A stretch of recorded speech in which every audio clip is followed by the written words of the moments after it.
Hello, എല്ലാവർക്കും നമസ്കാരം. അപ്പോൾ ഇന്ന് ഞാൻ വെക്കുന്നത് പരിപ്പ് കറിയാണ് കേട്ടോ. അപ്പോൾ പരിപ്പ് കറിക്ക് വേണ്ടുന്ന സാധനങ്ങൾ നോക്കാം. ഞാൻ ഒരു 150 ഗ്രാം പരിപ്പ് എടുത്തിട്ട് വെള്ളത്തിൽ കുതിരാനിട്ടിട്ടുണ്ട്. പിന്നെ 3 തക്കാളി, പിന്നെ 2 സവാള, പിന്നെ ഒരു കഷ്ണം ക്യാപ്സിക്കം ഉണ്ടായിരുന്നു ഗൈസ്. അതും ഞാൻ അതിലേക്ക് ഇട്ട് കൊടുക്കുന്നുണ്ട്. അത് ഓപ്ഷനിലാണ്, പിന്നെ താല്പര്യം ഉണ്ടെങ്കിൽ ചേർത്താൽ മതി.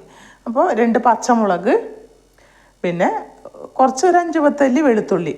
അപ്പോൾ നമുക്ക് ഏറ്റവും ആദ്യം ഈ പരിപ്പും പിന്നെ ഈ കഷ്ണങ്ങളും ഒക്കെ ഒന്ന് വേവിച്ചെടുക്കാം. അപ്പോൾ കഴുകി വൃത്തിയാക്കിയ പരിപ്പ് നമ്മൾക്കിനി ഒരു കുക്കറിലേക്ക് ഇട്ട് കൊടുക്കാം.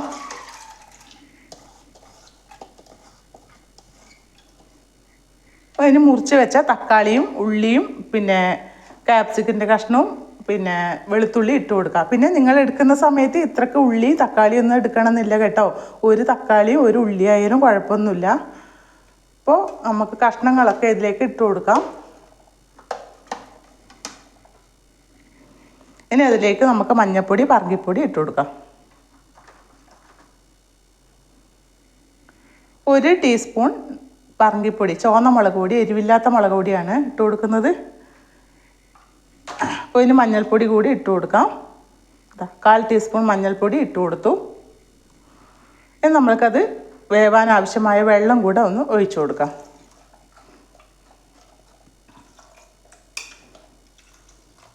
ഇത്രയും മതി. ഇതിന് നമ്മൾക്ക് അതിൻ്റെ കുക്കറിൻ്റെ മൂടി ഇട്ടിട്ട് ഇതൊന്ന് നമുക്ക് വേവിച്ചെടുക്കാം. പരിപ്പ് വേവുന്നതിൻ്റെ സമയം കൊണ്ട് നമുക്ക് അതിൻ്റെ അരപ്പ് റെഡിയാക്കി എടുക്കാം. അതിനായി ഞാൻ എടുത്തത് 1/2 കപ്പ് തേങ്ങയാണ് എടുത്തത്. 1/4 ടീസ്പൂൺ ജീരകം എടുത്തിട്ടുണ്ട്. അപ്പോൾ ഞാൻ ഇതിലേക്ക് അരക്കുന്ന സമയത്ത് പറങ്കിപ്പൊടിയും മഞ്ഞൾപ്പൊടിയും ഒന്നും ഇട്ട് കൊടുക്കുന്നില്ല. തേങ്ങയും ജീരകവും മാത്രമാണ് അരച്ചെടുക്കുന്നത്. അപ്പോൾ പരിപ്പും കഷ്ണങ്ങളെല്ലാം നന്നായി വെന്തിട്ടുണ്ട്. ഇങ്ങനെ ഉടച്ചെടുക്കണ്ട, അല്ലെങ്കിൽ തന്നെ ഇത് നന്നായിട്ട് ഉടഞ്ഞ് കിട്ടിയിട്ടുണ്ട്. ഇനി അതിലേക്ക് നമ്മൾക്ക് തേങ്ങയും ജീരകവും ചേർത്ത് അരച്ചത് ചേർത്ത് കൊടുക്കാം.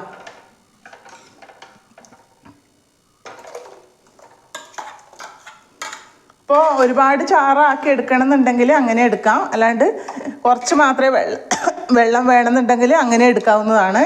അപ്പോൾ അതൊക്കെ ഒരാളെ ഇഷ്ടത്തിനനുസരിച്ച് ചെയ്യാം. അപ്പോൾ ഇന്ന് നമ്മൾക്ക് പാകത്തിനുള്ള ഉപ്പ് ചേർത്ത് കൊടുക്കാം. പരിപ്പ് വേവിക്കുന്ന സമയത്ത് ഞാൻ ഉപ്പിട്ട് കൊടുത്തിട്ടാണ്. അപ്പോൾ ഉപ്പ് ചേർത്ത് കൊടുത്തു. അപ്പോൾ ഇനിയിത് നന്നായി ഒന്ന് തിളപ്പിച്ചിട്ട് എടുക്കാം. അപ്പോൾ ആ സമയത്ത് ഒന്നും കൂടെ ഉപ്പ് നോക്കിയിട്ട് കുറവാണെങ്കിൽ ഇട്ട് കൊടുക്കാം. അപ്പോൾ ഞാനിതാ ഇത്രയും വെള്ളം ചേർത്ത് കൊടുത്തിട്ടുണ്ട്. അപ്പോൾ ഇനി നമുക്കിത് ഒന്ന് തിളപ്പിച്ചെടുക്കാം.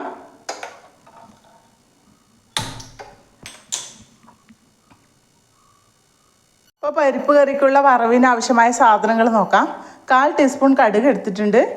3 വറ്റൽമുളക്, പിന്നെ ഒരു 2-3 ടേബിൾ സ്പൂൺ പിന്നെ തേങ്ങ ചിരവിയതും എടുത്തിട്ടുണ്ട്.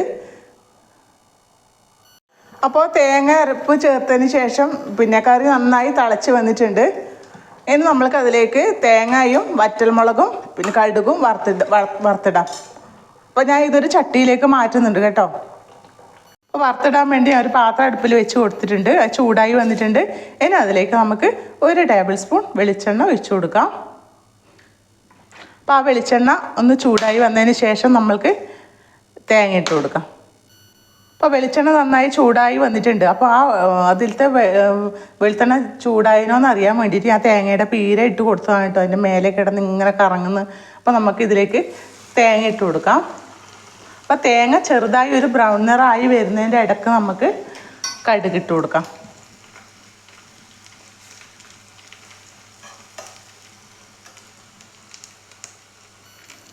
തേങ്ങ ബ്രൗൺ നിറമായി തുടങ്ങിയിട്ടുണ്ട്. ഇനി അതിലേക്ക് നമുക്ക് കടുക് ഇട്ട് കൊടുക്കാം.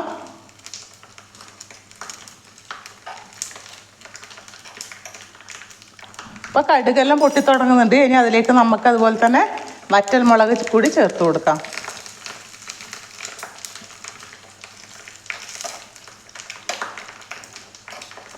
വറവൊക്കെ റെഡിയാവുന്നുണ്ട്. അപ്പോൾ ഇനി നമുക്കിത് കറിയിലേക്കൊന്ന് ഒഴിച്ചു കൊടുക്കാം. ഇപ്പോൾ വറവ് ഞാൻ കറിയിലേക്ക് ഒഴിച്ചു കൊടുക്കുന്നത്.